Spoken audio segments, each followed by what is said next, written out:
And then the third is they're more discerning. Because they have more information, they have higher expectations, and they share information among their friends, family, and others readily, and if they don't get what they expect, they let us know about it. So these are influences that are impacting what we do in marketing and sales. So we have some points that we wanted to make sure that the panel addresses as we go through. I asked them to send me questions that they'd like to have asked, and I thought it was pretty universal that they all wanted to know, what is it that has changed about the traveler over the past? So I want to address that, and since Alvaro is sitting here closest to me, I'm going to say, Alvaro, why don't you address that first? How have you seen the traveler change over the recent past? Generation of travelers was baby boomers, and we knew what they wanted and how they liked their wine. Now we're dealing with 3, 4, 5 different generations traveling and asking for things.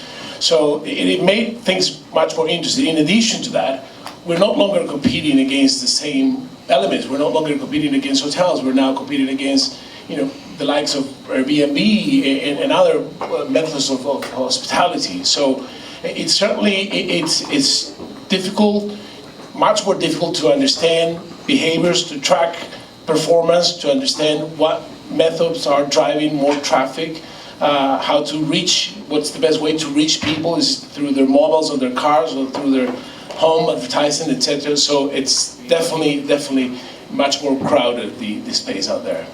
Okay, I think we see lots of evolution. Search for a destination, book your hotel, done.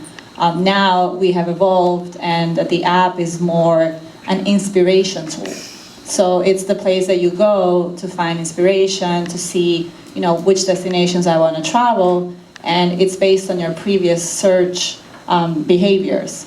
So you're going to get customized content based on, where you want to travel, when you want to travel, relevant content. So I think this is a really important evolution because it's, we're using digital technology to connect with our customers in a very personalized way. And also we have, mobile requests, which is something that we launched a year ago, where you can just request anything that you want before you arrive to the hotel through your app. So, from room service to, I want to have extra pillows, I want to have, I want to receive flowers or whatever, but just the ability that you can do that through a text message, and it's going to be very quick. Even like from the car, you're driving to the hotel and you want to have room service in your room before you arrive. So it's another, and the keyless entry, I think it's another innovation where you can just use your phone to open the door. And some of us already have that, but it's something big that Marriott launched. But I think for us, in terms of innovation, and I'm in a marketing role, so of course I think about marketing innovation, and it's definitely social media. It's where we all have to be, but we am live, and this is our biggest, I would say, innovation when it comes to social media, and this is our always on.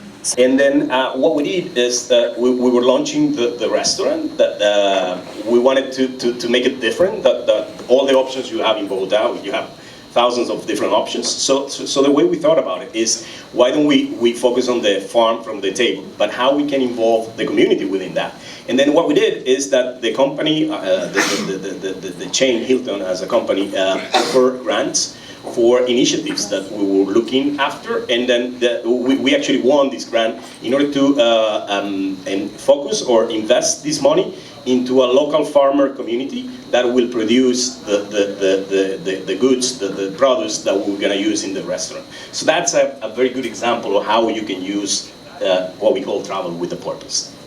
Wanted to note a little bit about the experience, because I think that there has become more of a demand for that intuitive experience. You were talking about the services that you offer, and I think that, call it entitlement, or maybe just call it getting used to a level of service where you have so much data coming in now and you know what that particular guest is expecting, and now you're providing it. So you see more of a demand for that. So if it is a someone who expects a pet-friendly service and they show up, then they're expecting that they'll get that. And then thus, when they're not happy, you hear about it because they've come to expect a level of service. So I think that those demands have definitely increased over the last 5 years.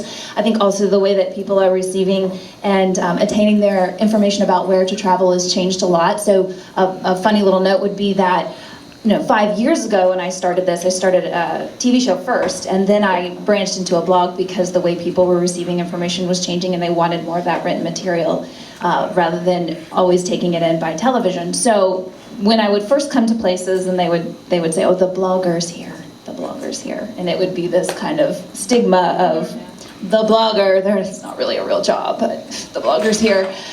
And I think if you give them a good service and experience, that makes, it doesn't matter the evolution, but you will always be there.